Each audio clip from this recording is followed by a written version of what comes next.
Hi, everybody. I'm Skip Elsheimer. Welcome to the AV Geeks Lunchtime streaming show, where we watch old 16mm film, and that was something that Blackhawk Films re-released. Originally, it was on 35mm. It was a newsreel that was shown in theaters. Blackhawk did some amazing work in finding and re-releasing things on 16 for collectors, mostly. So that's pretty cool thing. So Josephus Daniels, problematic in Raleigh, problematic in North Carolina. Look him up. He was based in Raleigh, and he also, believe he founded the News and Observer in the maybe early 20th century. And there were some problems.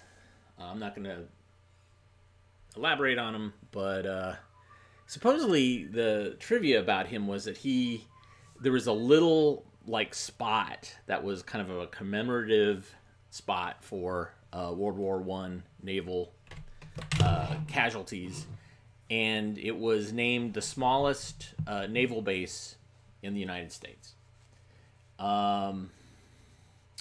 Daniels Hall, was that named after him at NC State? I don't know, that's a good question.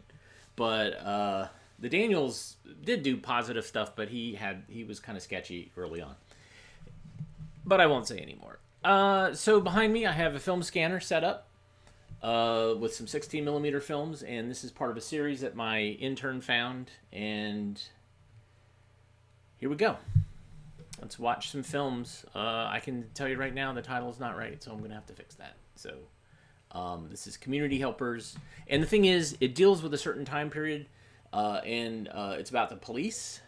And so let's keep the comments to the time period when the film was made, and let's not comment on current views about the police, because that can drum up some controversy, sadness, anger, etc. in the comments. So we're concentrating on the time period that this film was made. All right, so here is Community Helpers, Police Officers.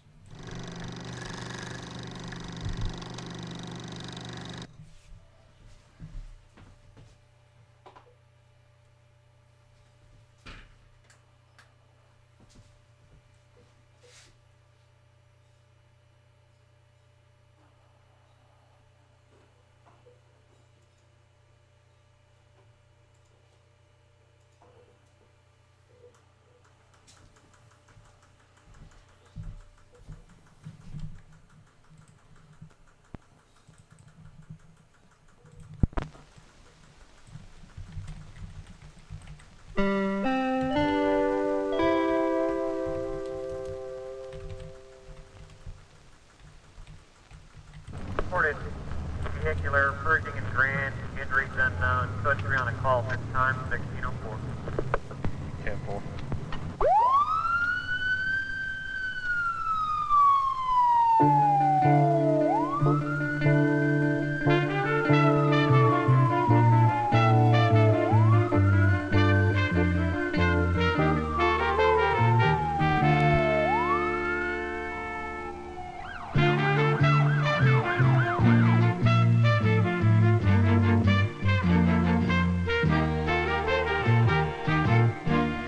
Here's a sight you've probably seen many times.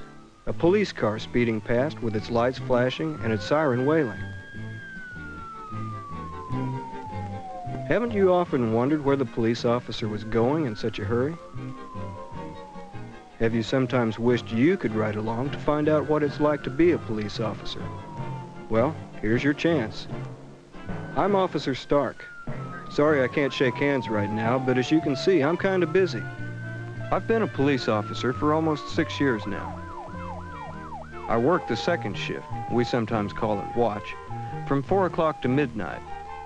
No matter what hours you work, being a police officer is hard work, and sometimes dangerous, but I like it. One reason is, every day is different. You never know what's going to happen next. Here's an example, a traffic accident. We first find out if anyone is hurt. Anybody hurt? No, I'm all right. See your driver's license, please. Hey, I was coming down this hill Can I see here. your driver's license, please? We'll get around to the store here. Just a minute. I want to get the license and get you situated in the vehicle here. Okay. We gather all the information we can from the people who were driving the cars and from witnesses. I wasn't watching them. I was coming down this hill here and I was turning left. Just a second, Mr. Dark. You folks see any of the accident happen? Okay, thank you very much. We try to find out what caused the accident, whose fault it was, and whether or not anyone broke the law. We always write all the information down. That way we have all the facts in case we have to testify in court.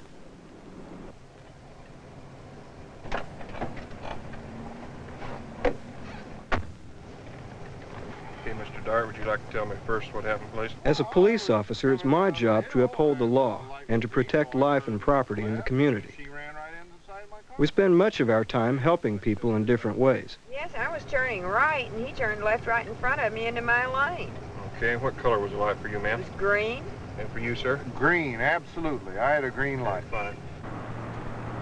You sure you couldn't change this into a warning? No, sir, I'm sorry. Is that all you want? Yes, sir, you're free to go. Okay, ma'am? I'm going to need a tow. Okay, fine. In particular, come... Handling accidents is just one of many ways police officers help people. We'll have one here for you. Thank you. I don't know what's wrong with you. Just how long have you been laying? 5 minutes after I called you. Sometimes police are called to give emergency care to people who suddenly become sick, such as this heart attack victim. Police officers have saved many lives by knowing what to do at times like this.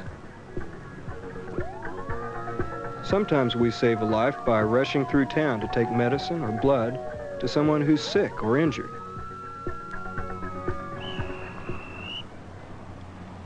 Of course, police officers help people in a lot of usual ways, too. We direct traffic so you can get where you're going safely.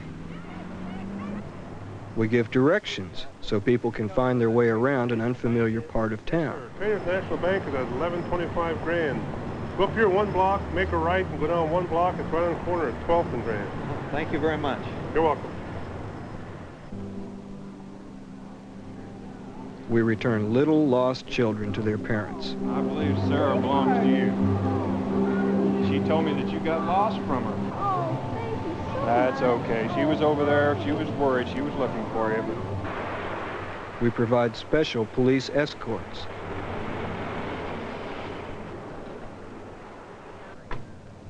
At night, we watch over stores and shops, making sure doors are locked and no prowlers are around. Besides helping people in all these ways, police officers also enforce the laws of the community, the rules which tell people how to live together in peace and safety. Some of these laws have to do with the use of cars, trucks, and other motor vehicles. Police officers write tickets that remind people not to break the parking laws and block traffic. Using special radar equipment, police officers spot speeding cars and stop them before they cause a serious accident.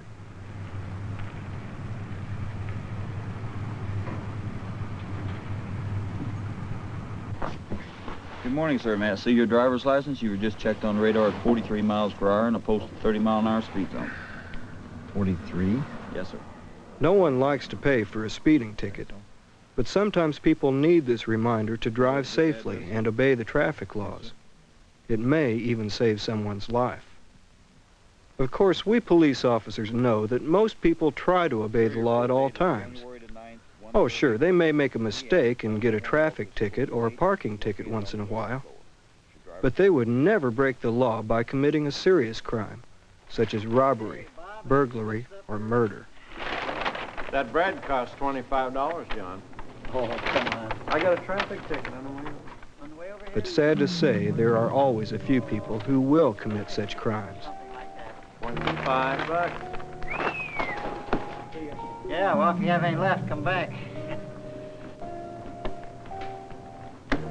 Put the money in a sack. Fast. Okay. Come on, hurry up. I'm hurrying. Your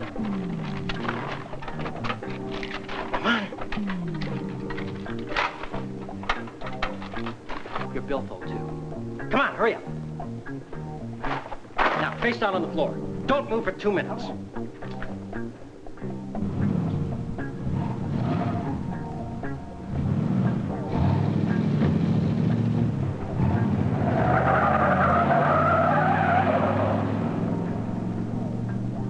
Hello, I want to report a robbery.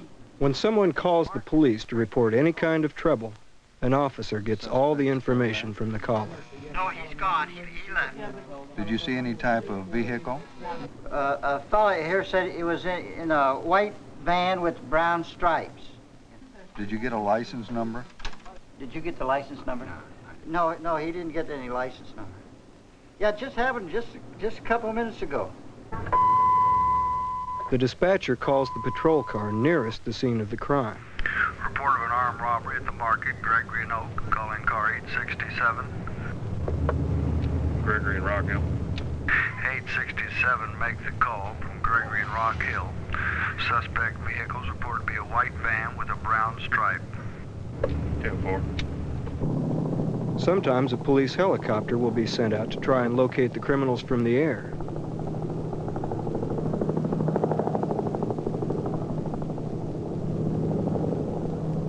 Okay, could you tell me what happened, sir? When a serious crime has occurred, it's the police officer's job to get all the information which could lead to the criminal's arrest. Catch anything here? We question the victim and any witnesses to find out exactly what happened. You haven't touched that, have you? We get a description of the criminal. Okay, fine. About how tall do you think this fellow was? And we always write everything down so we can make a full report. No, I didn't see what happened in here. I was outside.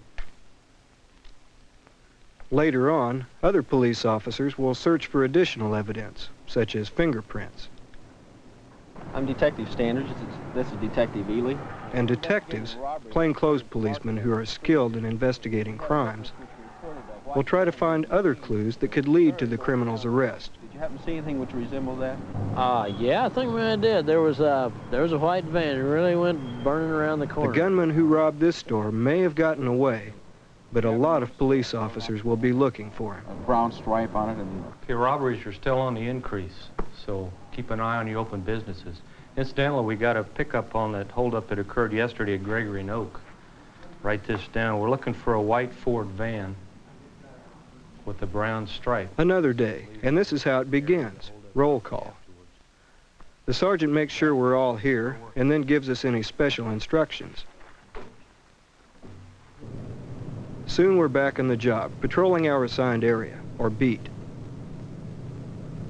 Of course, we couldn't do our job without the help of many other people. The mechanics who keep our cars and motorcycles in top shape. The technicians who keep our radios and other communication equipment working properly. The scientists who do important work in the police laboratory. And the many clerks and secretaries that handle the paperwork of a police force.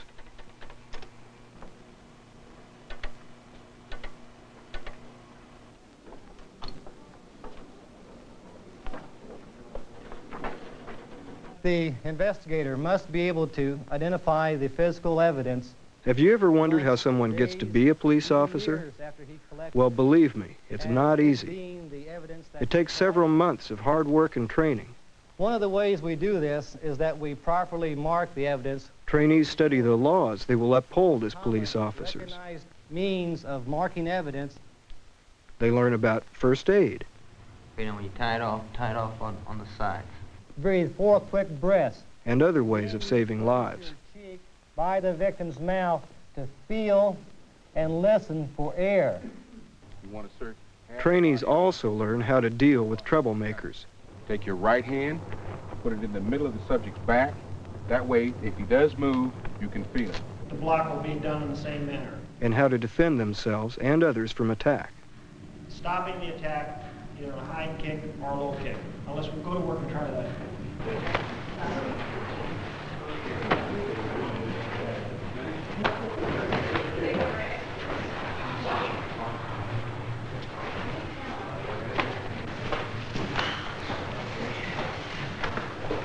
That is, stance. And of course, every police officer must know how to use his or her revolver. 4 basic fundamentals must be present to shoot a well-aimed, well-placed shot.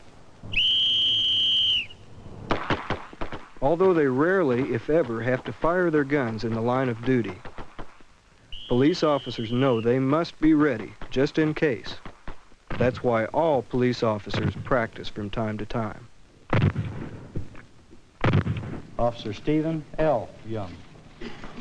The new graduates of the police academy or training school are called rookies. At last, they're police officers. Cops. 42nd entrant officers. By the way, the nickname cop comes from the copper stars some policemen wore many years ago.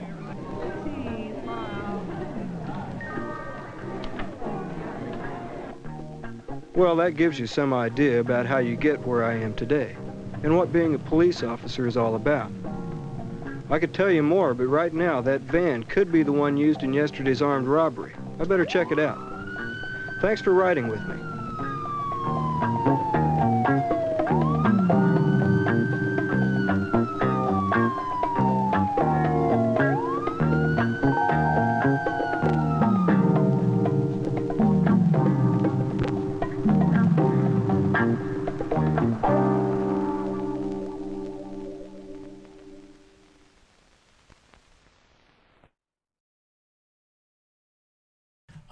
Yeah, that narrator is totally Jim Stringer, who worked for Centron. He wrote music for Centron. He also appeared in Centron. And I have this film. I've shown this.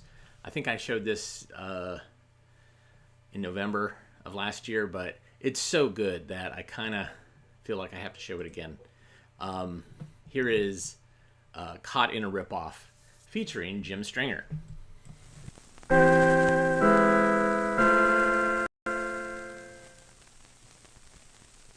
If you want to get it, we better hurry, because we're already late. Okay. You know something? I think I am going to get some. Okay, well, come on. Okay.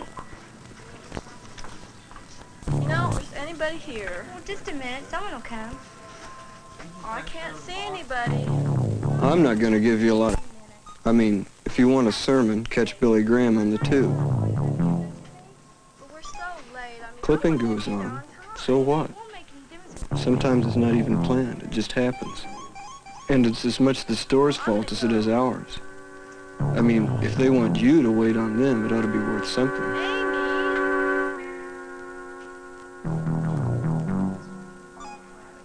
Or like there's some things that have a certain amount of class, and you think you might like to have one.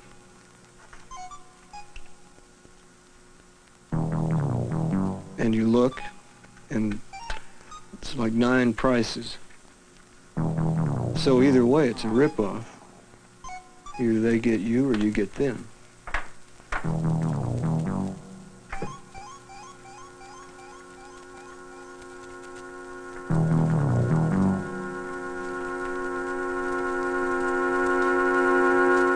don't think they saw us. I couldn't care less what it'll do to your folks when they find out. No, I don't think so. She's looking the other way. Chances are they're up to the same thing, either on their income taxes or expense accounts. That's what I mean by crap. Oh, wow. I'm not going to give you any of that righteous crap, What a rip-off. Wow. because it's not that big a deal. Try them on. Oh, what a rip-off. Look at those. Let me see them. Try them on. Oh, that's great. You see your powder. Actually, there's only one real advantage to a ripoff, and that's getting stuff for free. A can of spray paint. A measly can of spray paint. That's what I got for free. Well, just about. That's what I'm getting to. And those snooper mirrors are really a laugh. They're mainly there to psych you out. If they can see you, then you can see them and act accordingly. I'm not so stupid that I don't know when I'm being watched. Like the flunkies on the store payroll. You'd really have to be out of it not to consider every customer in the store as a plant. Or the clerks. Spying on you is what they get paid for. You're certainly not going to find one that will help you find what you want. Obviously, they don't get paid well enough. Otherwise, there wouldn't be so many rip-offs that turn out so well, from our standpoint. Yes, sir. Free enterprise. You've got to give the merchants some credit. They get together in associations and have lists of the people they think are getting to them. Or they've developed profiles for how a shoplifter acts. You might be surprised at how well they've got us pegged. I'm not going to tell you exactly what it is that alerts them because, well, I said no crap, so no crap. I don't know. But they do have codes. George Bascom, open register 1, please. George Bascom. George Bascom, open register 1, please. George Bascom. You never can tell what the code will be. It might not always be a call for a checker at a certain checkout stand. It might just be a break in the Muzak or a light blinking. You never can tell. And something else I didn't know. You can literally see right through the wall. Or if they don't spot you that way, they've got some other scheme going. Man, there is nothing fair about it. Yeah, we've got a shoplifter down there. I'm telling you this so that if you're just into it for the game, you'll realize how many players there are and you won't sell your opponents short.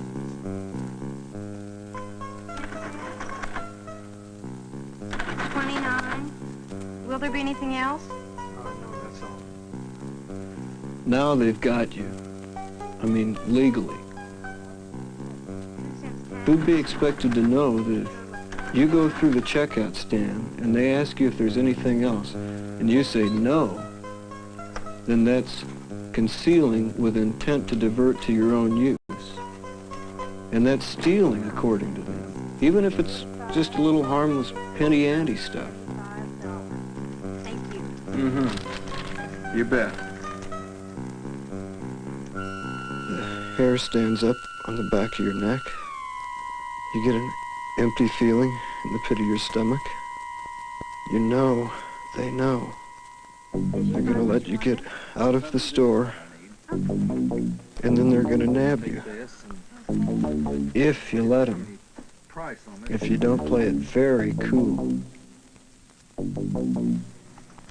Oh, wait, I think there was something else I wanted. Excuse me, I'll be with you in just a moment. Oh, let's see, we'll never get this price on. I think, yeah, here it is. Are they waiting to nab me, or aren't they? Boy, you can feel the sweat start popping out. Sure, how can I forget?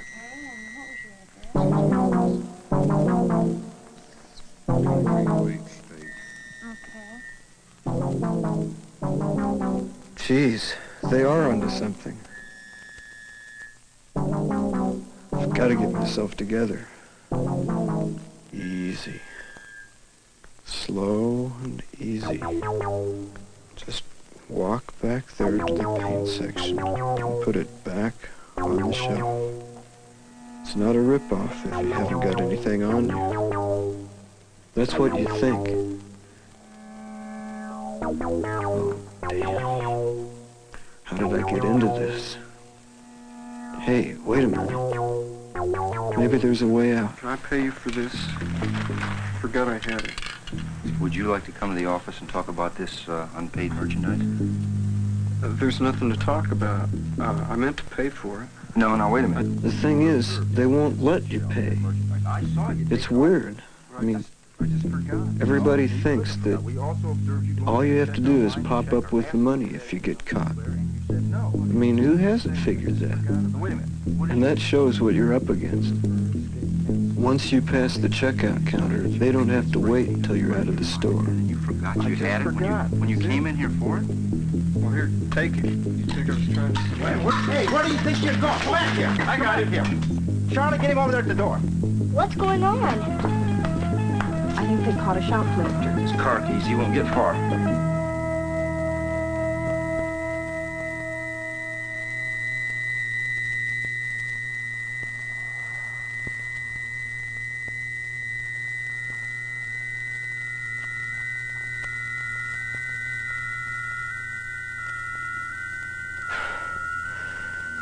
stupid.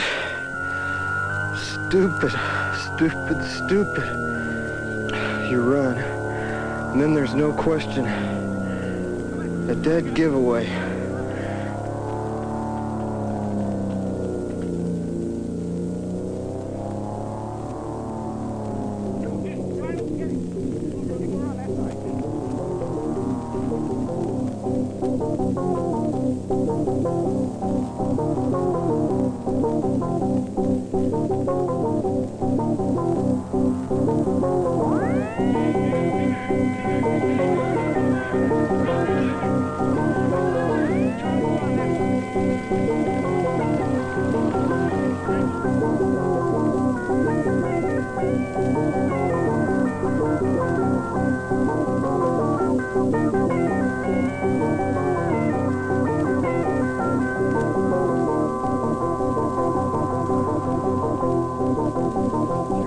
Seeing it all happen like a nightmare.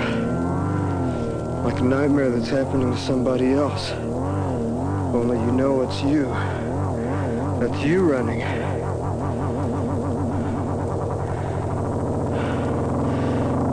Oh, my keys. What did I do with my damn keys?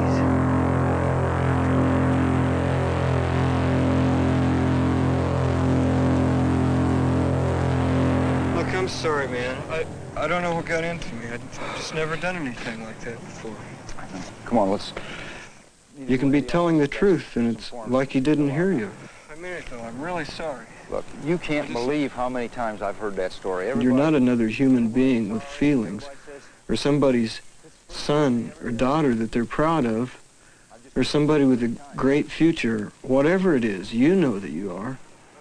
You're just the same old story he's heard 1,000,000 times. You can't faze them.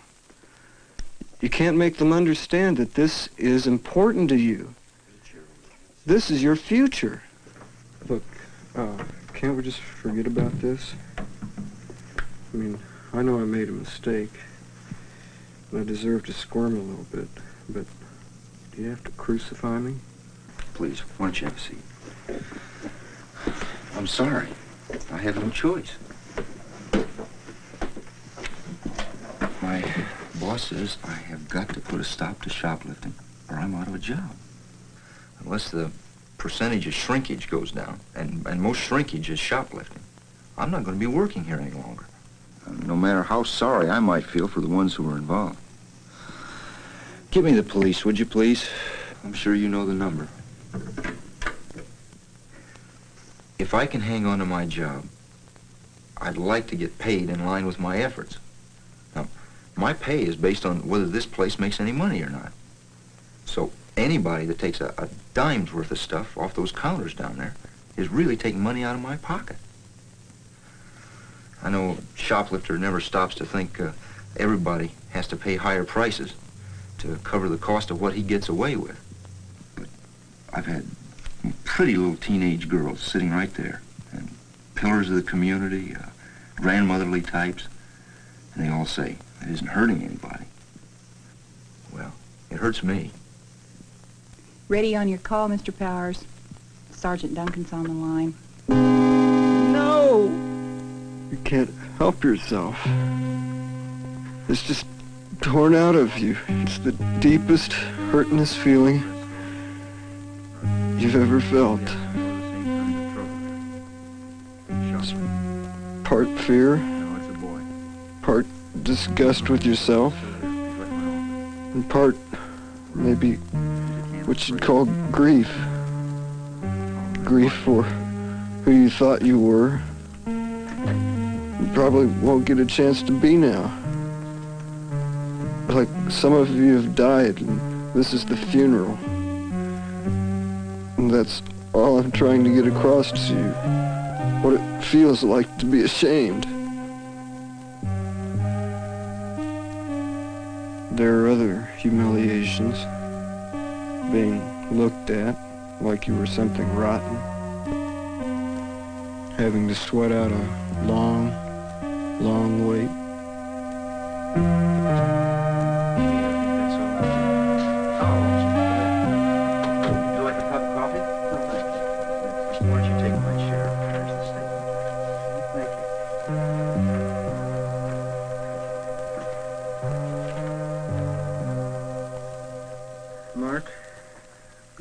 Lieutenant Sutton, Lawrence Police Department.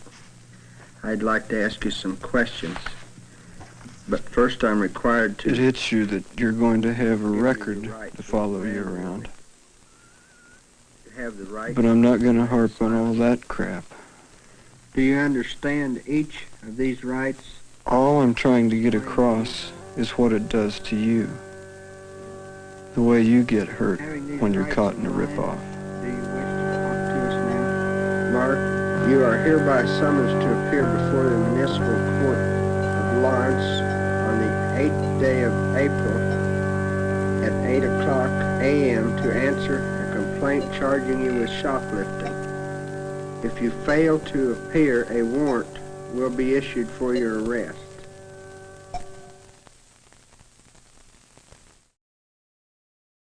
Stringer, our protagonist in Caught in a Ripoff, who also wrote the music for it, who also did the voiceover for the Community Helpers police officers, and also I Like Bikes, and probably a lot of other Centron films that we will be unearthing. Jim Stringer also wrote Shake Hands with Danger. We did a show with him, a live show with him, long time ago, back in Austin, Texas, where we did a bunch of the films that he worked on or he appeared in, because he also did the song "The Lunatic" too, which is an amazing film about venereal disease. It has a great song, so he narrated during it, and he said that during Caught in a Ripoff, when they showed the film kind of as a premiere, his daughter was all freaked out to see her dad like running and getting caught and then crying. It was intense for his daughter. So there you go. Let's see. So let's go back to the film scanner. We've got another Community Helpers film, which is medical. I believe it's medical and health workers. Maybe Jim Stringer narrates this. I don't know. Let's find out. Enjoy.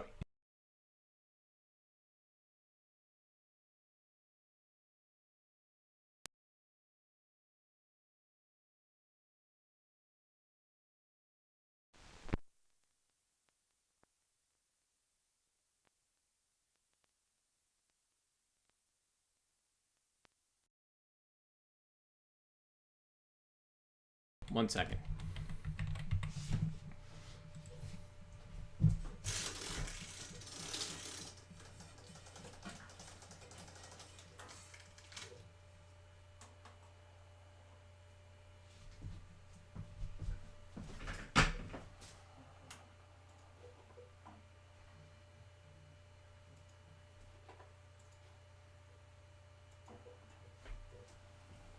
All right, here we go.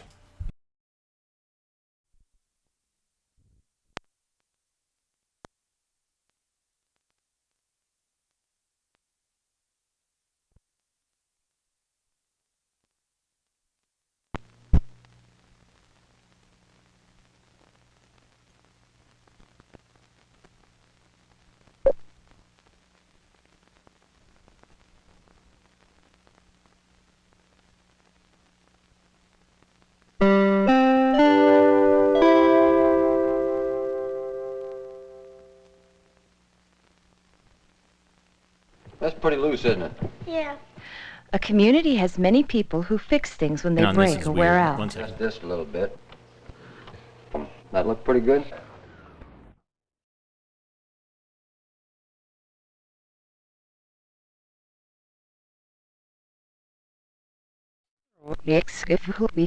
Hi.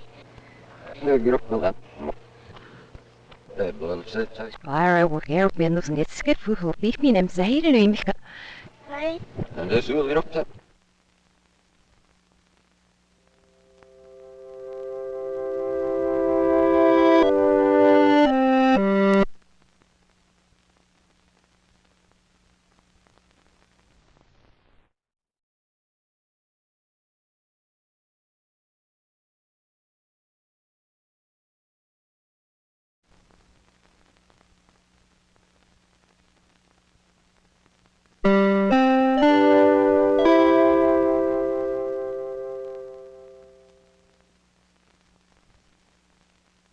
pretty loose, isn't it?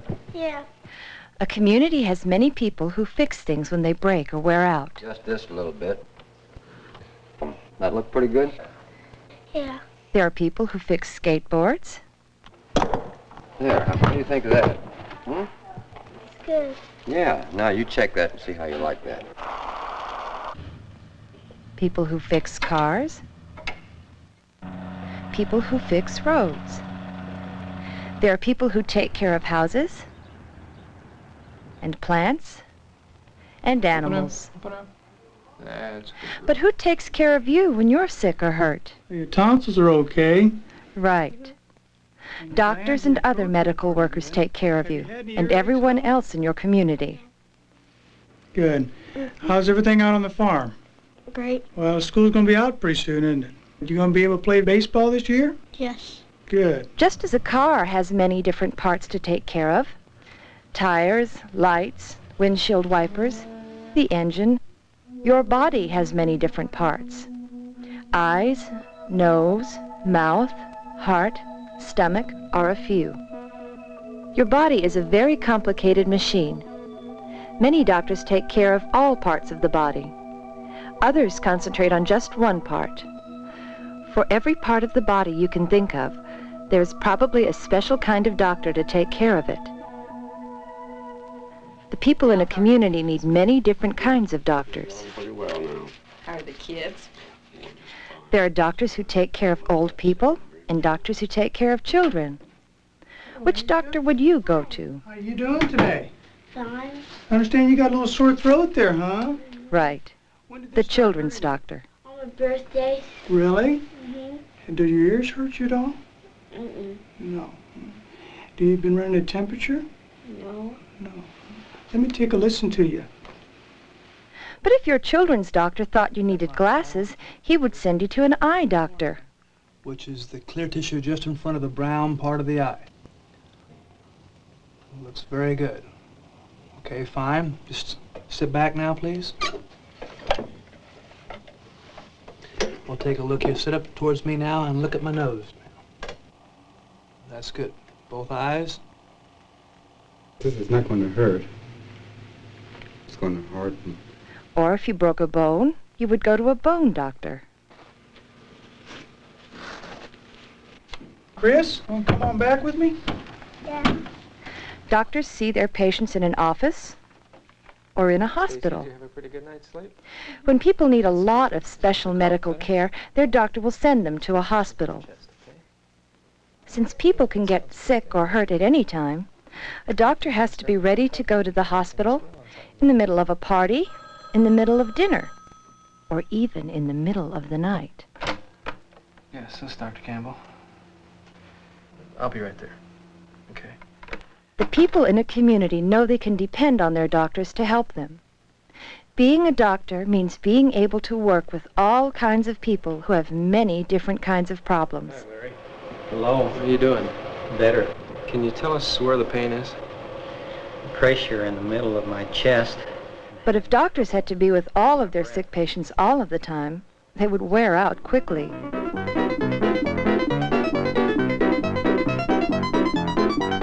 So doctors have lots of help from other medical workers. What other kind of medical worker can you think of? Right, a nurse. How are you doing? Nurses are trained to help patients in many different ways. No. What have you and Euro been up to? You been watching any TV? A person who has to be in the hospital knows there is always a nurse nearby who knows how to help them feel better. About ready for some lunch? Good. Other nurses assist in operations, such as taking out a person's tonsils. Nurses in an operating room hand the tools to the doctor and work with the other members of the surgical team. Towel flip. Is everything all right with anesthesia? Fine. Can I have some water, please? Sure. Alice? Knife? Scissors? Some people in a community live alone and need help from medical workers. Visiting nurses help the community they live in by going into the homes of these people to help them do special exercises, give them medicine, or even cook a meal. Toes for me. Now point out. There we are. You couldn't do that last week. Some communities are so small that they don't have a doctor nearby. Visiting nurses can be helpful to the people in these communities by helping with small problems and showing them how to stay healthy. Appear to be any infection in the ears and the eyes are okay? Yeah, you're pretty good. I'd say so. What about you, Catherine? Did you get any of Christina's cold? Come here, let's check your throat, okay? Yeah, okay. Go, ah. Well, you look pretty good, too. I'd say you all are awfully healthy. How about if I come back next month and check you over again? That'd be great. We enjoy your visit. A doctor's assistant may also work in communities where the only doctor or hospital is far away. A doctor's assistant is trained to take care of all but the most complicated problems and can help people in emergencies. The doctor's assistant keeps in touch with the doctor by telephone. What are you doing yourself, Lauren? Oh, I fell off an implement getting ready for spring Is cleaning. that right? Let me take a look at it there for you, okay? Oh, I think it'd be all right. You put something on it? Yes, we put a little alcohol on it and a bandage around it. Okay. I don't think you'll need to go to the hospital. I think That's it'll be just good. fine. You feeling okay? If this doctor's assistant hadn't been working in this community, the man's family would have had to drive a long way into the city to see a doctor. Stay off his feet a day or two. I think it'd be very advisable. But if you have any problems, you call us, okay? Right. Okay. How are you, Charlotte? I have a cut finger. You have a cut finger? Come here, let me see it. Oh, wow, you sure do. Let's put something on it, okay? Let's see what we got here. Put a Band-Aid on it, then we keep it nice and clean. They always make it feel better, don't they? Mm-hmm. Yeah. You know it feels better than a Band-Aid? Mama's kiss. Why don't you have her kiss and it'll be all better? Oh. Yeah, that's right.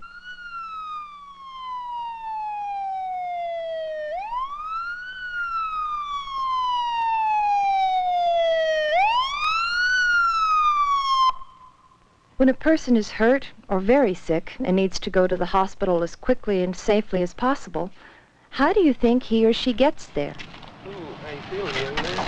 Move this bicycle off your leg. Why don't you lay down here for me? How do you feel? You feel fine? You don't hurt anywhere at all? Just my leg. Just your leg? Yeah. Which leg are we talking about? Left one. Left leg? Okay, and where does it hurt? They often go in an ambulance. Ambulance attendants and drivers are trained to help people in emergencies and to get them to a hospital quickly and safely. Other community helpers, such as policemen and firemen, also have special training so they can help people in emergencies until an ambulance comes.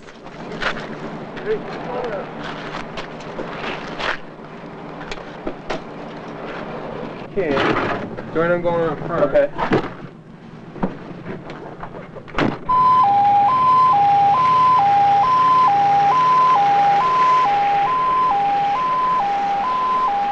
Looks like you've ended up with a broken leg and there's nothing else. The attendants keep in touch with the doctor at the hospital by radio to make sure they're doing the right things to help the patient. A2 to LMH on Med Channel 5. They carry medicine and special equipment to help people. 10-4 LMH, this is Dwayne Pilkins, CMIC. An ambulance driver has to know how to drive safely on a busy city street, on a narrow mountain road, and in all kinds of weather. 1039 to LMH. It's the job of every person driving a car to make way for an ambulance.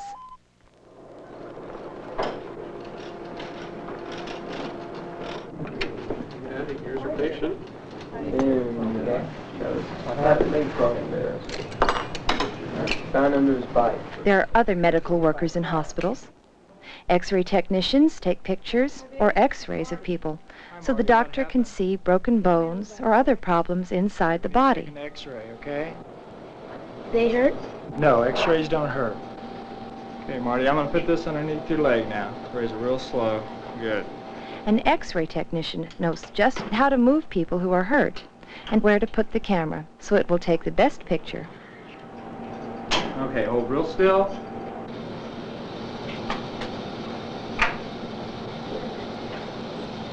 Here's an emergency room patient. What happened to this patient, Dave? He was jogging and tripped and fell. An X-ray technician took this picture. Can you tell what it is? Fractured his fifth metatarsal, and it looks like it's angulated some to me. Another kind of technician in a hospital is a lab technician. This lab technician is studying a germ that is making many people in her community sick. Problem. Do you think you could come over and take a look at it? When she finds out what the germ is, doctors in the community will know how to help keep others from getting sick. I think the white side. Many hospital lab technicians also run a blood bank. People who are very sick sometimes need extra blood. The extra blood comes from healthy people in the community who give it to a hospital. You feel okay? Fine. Okay. Hey, can you reach over here and keep pressure on this, please? A healthy person isn't hurt by giving blood because the nurses and lab technicians know just how much to take. The blood is frozen, so it can be saved until somebody needs it. People who are in the hospital or just getting out sometimes have weak muscles and bones, or need to learn how to use crutches or a wheelchair. These hospital helpers are called physical therapists and are trained to help get muscles and bones working right again. Just like this. Now when you approach the stairs, you got that? You need to get just a little closer. Now you're going to push down and take a step up with your good leg. There you go. Now, when you get to the other side, you want to get your toe right over the edge, like this. Okay. Hang on, I'm going to fall down. Okay. I got you. There you go. Hey, you did it. Most of us are healthy most of the time. But when we are sick, we know we can depend on the medical workers in our community to work as a team, to give us the best medical care possible. Whether these people work in a big city or a small town, their job is the same: to help a community get healthy and stay healthy. Get back on the basketball court in a few weeks. Run, dude, they better watch out. Yeah, I know that, Dr. J.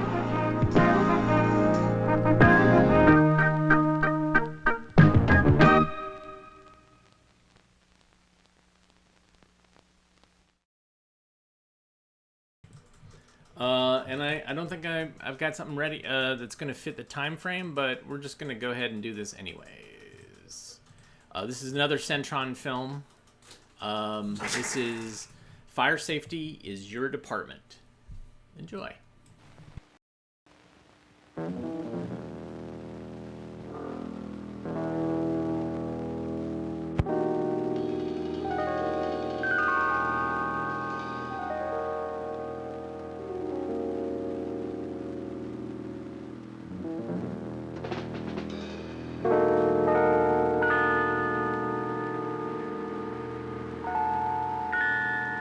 Yesterday, a beautiful house stood here. Today, after a tragic fire, that home is only a memory. This was once Jimmy's room. It used to be his favorite place, his own private world. Now there's not much left. Susan remembers her room, too. Hey, have you seen that cute guy? Isn't he a dream? The privacy and comfort it once offered. She never dreamed her room would one day look like this. Jimmy and Susan's parents feel the loss, too. That cozy family room where everyone gathered to watch TV now is gone, along with the rest of the house they worked so hard for. Yet as the Harveys remember how their home burned, they can still be thankful for one thing. They all escaped the flames unhurt. Fire insurance will help the Harveys rebuild their house. But even so, the sorrow of this moment will not be soon forgotten. Every day, this sad story is repeated hundreds of times as helpless families watch their homes and dreams go up in smoke. What's worse, these needless fires often cause serious injuries, even death.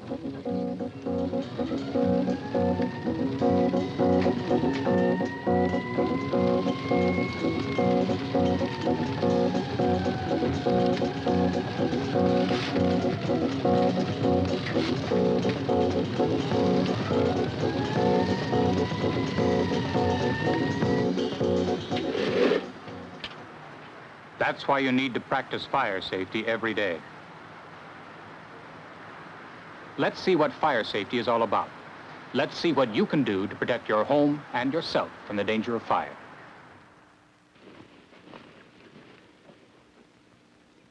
Here's a cause of many household fires: careless smoking. Someone who smokes in bed or when they're sleeping is taking an awful chance.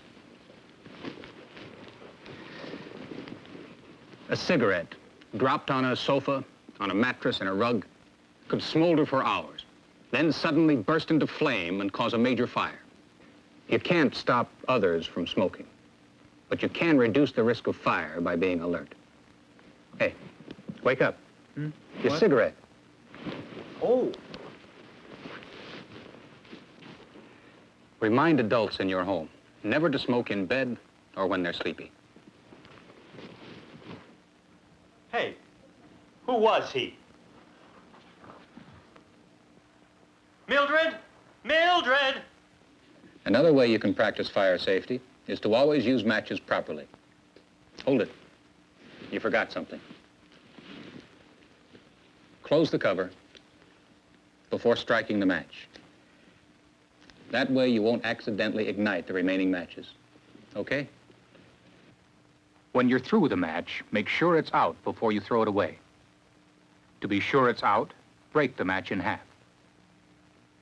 The same rule applies when you use matches outside. If the match is cool enough to break, it won't start the wrong kind of fire. Many terrible fires have been started by youngsters playing with matches. So store matches in a safe place, well out of the reach of children. Another thing, never use a match to search for something in a dark closet. There's too great a chance you might set fire to clothing or other combustibles. Ouch! Instead, use a flashlight. It's safer and painless, too. Back at the fireplace, there are a couple of safety points you need to remember. Once the fire is burning, keep a screen in front of the fireplace. This will prevent sparks from flying out into the room where they could set rugs or furniture on fire. When it's time to remove the ashes, carry them in a metal bucket. Never put ashes in a cardboard or wooden box that could be ignited by hot coals. Put the ashes in their own metal container with a tight-fitting lid. Never scatter hot ashes on the ground. They could start a grass fire or be blown away to start a blaze elsewhere. Knowing how to handle with fresh air. The vapors from such liquids are easily ignited, so keep well away from any open flame or sparks. Keep flammable liquids in their original containers and store them in a safe place away from any source of heat. Now here's a mistake. Never store gasoline or kerosene in a glass container. It could break, spill the contents, and create a serious fire hazard. So always store gasoline and kerosene in properly marked metal cans.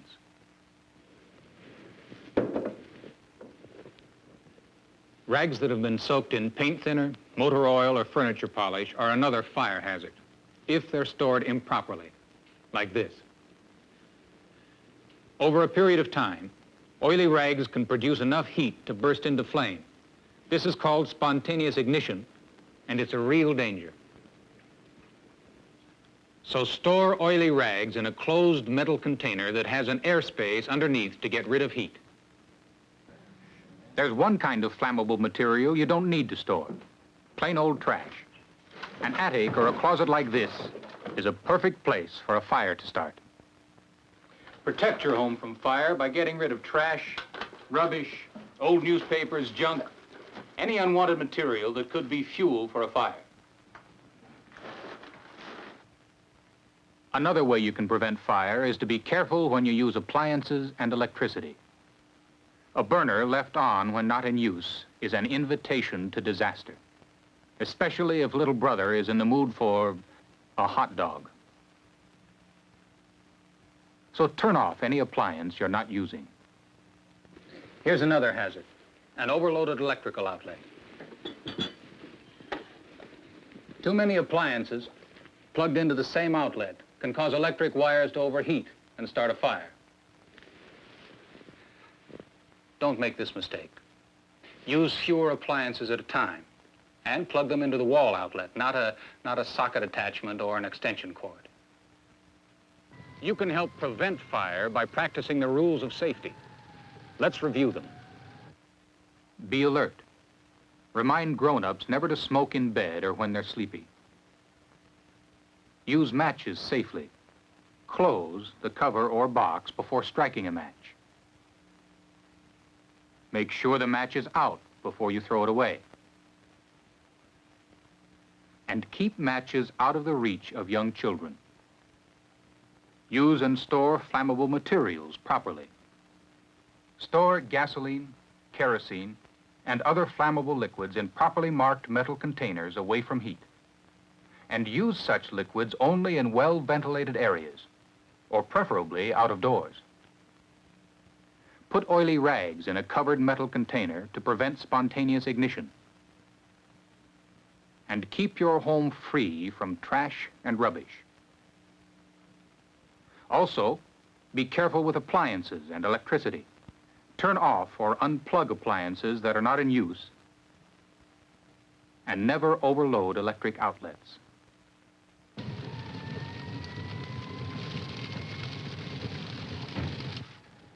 Fire sometimes gets out of control, in spite of everything we do to prevent it. That's why you need to know how to be prepared when fire strikes.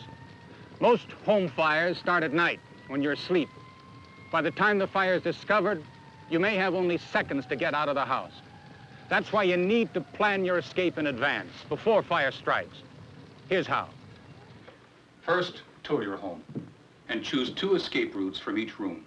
A normal route, such as a door, and an emergency route, such as a window. Make sure it's a window you can open easily. It's a good idea to make a simple drawing of your bedroom escape routes to help you remember. You can post the drawing on a wall or on a closet door. By the way, always sleep with your bedroom door shut. The door can keep smoke and deadly gases from coming into the room and give you more time to escape. During a fire, test the door before you open it. If the door feels hot, or if you see smoke coming in at the edges, do not use the door, use your emergency exit. If you think it's safe, but you're not sure, block the door with your body like this. Then, open it a little. If heat and smoke rush in, slam the door shut. After you've chosen your 2 exits from each room, decide on a way to wake up and warn other members of your family should you discover a fire. You can yell fire, or pound on the walls, or blow a whistle. Anything to wake everyone up.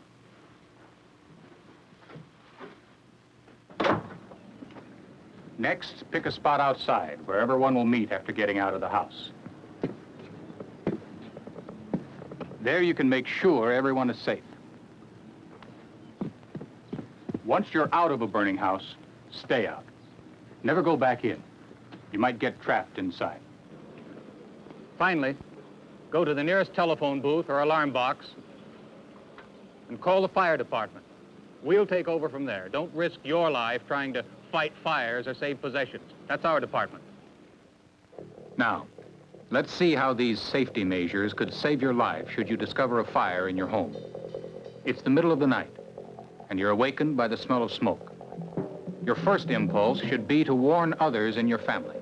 Fire! Fire! Fire! Fire!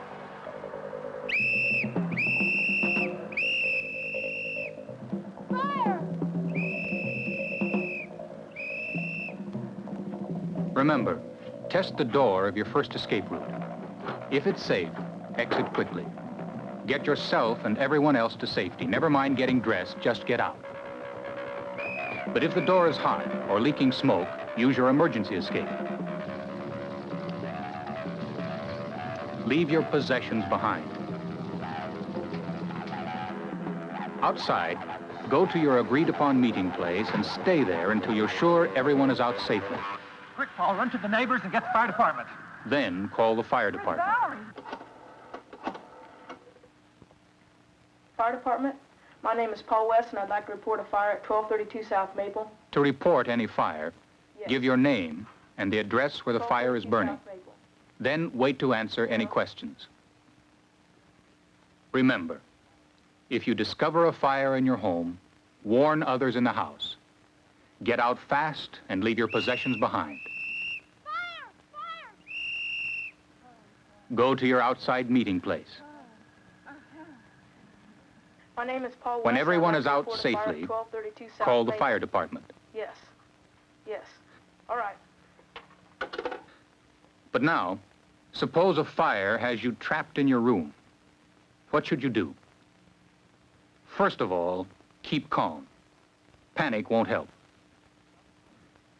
Stuff rugs or clothing into cracks to keep smoke and gases out of the room. Then, open the window and yell for help, signaling with a towel or sheet. If help is on the way, put off jumping as long as possible. But if you must jump, slide out the window feet first. Push yourself out slightly as you let go and relax as you fall.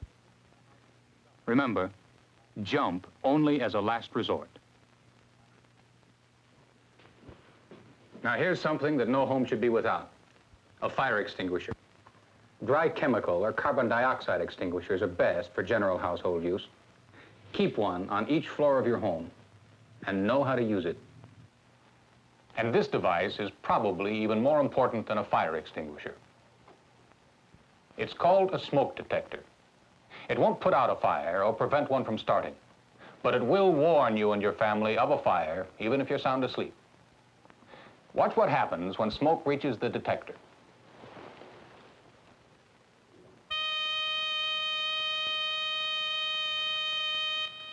This kind of alarm system can give you several extra minutes to escape. In a fire, that can save your life and the lives of the other members of your family. No home should be without this kind of protection. Your home isn't the only place where you must be alert to the danger of fire. If a fire occurs in your school, leave the building in the same orderly manner that you practice during fire drills. Walk quickly, but avoid running. In any other large building, always notice where the emergency exits are, so you can get out quickly in case of fire. Yes, you can protect your home, your possessions, and yourself from the danger of fire if you'll practice fire safety every day.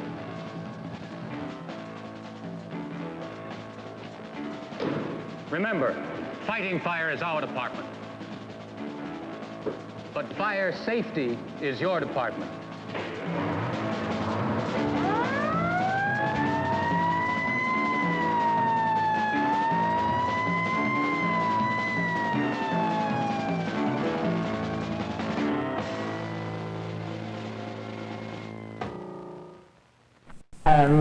What, may I ask, is a dear little cupcake like you doing with nasty old school books?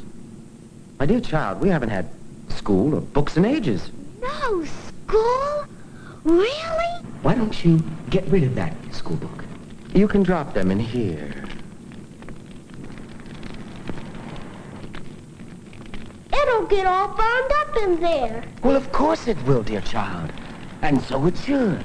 Books tamper with man's basic, natural ignorance. Now, what could be worse than that? But I can't burn this book. It's school property. Nonsense! Apple sugar. You just need to get into the mood. Books are not where it's at, teaching you how to spell cat. I know you'd rather play, so why don't you throw all your books away? Books are made for burning, the fire is already yearning to put an end to any learning. 1, 3, 5, 9, throw them in the fire's right. Put the books in the fire. our heart's desire. 2, 4, 6, 8, time to incinerate!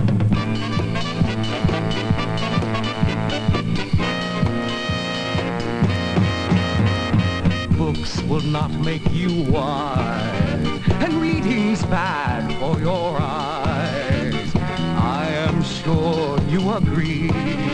So why don't you give all your books to me? Books are made for burning, fire is already yearning to put an end to any learning. This one here is very good about a man named Robin Hood. Put the books in the fire, see the flames growing higher. Burning books is our heart's desire. Though I never liked Tom Sawyer, I won't be a book destroyer.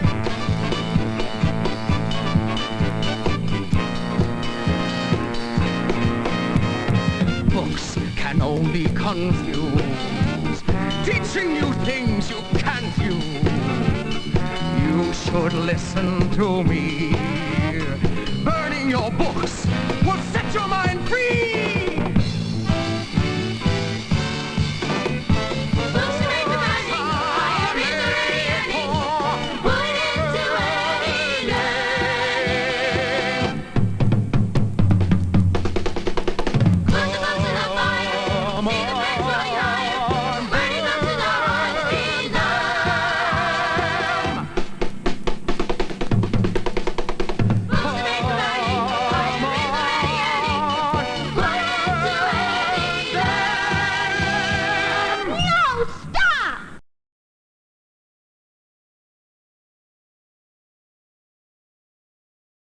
Hey, thanks everybody for tuning in today. We ran long, I know, but there's a lot of great stuff, obviously, and it all tended to be Centron related. Even though some of these are in Cornet cans, yeah, it's some great stuff there. And then, of course, I had to show Jim Stringer because he narrated. And then we ended with Fire Safety is Your Department. Brand new fire safety film that we scanned that was part of the Cornet collection that we have. But for a while, Cornet actually owned Centron, and then Centron bought it back. So it's kind of confusing. But we had to end with this. You guys were summoning it. You were manifesting it in the comments. So, of course, I had to show Books for Burning. Anyways, thank you, Nathan, for the $10. He used the super thanks button in the comments on YouTube. Other ways you can support us is go to patreon.com/avgeeks or go to ko-fi.com/avgeeks. You can also hit the thumbs up button, the like button, and watch other videos that we have on our channel. Those are things that have ads on them, and we make a couple of pennies every time you watch something like that. So everybody join us tomorrow, Friday, and yeah, we'll have a good time. As always, I heart films, and I heart people who heart films. So join us tomorrow. Everybody take care.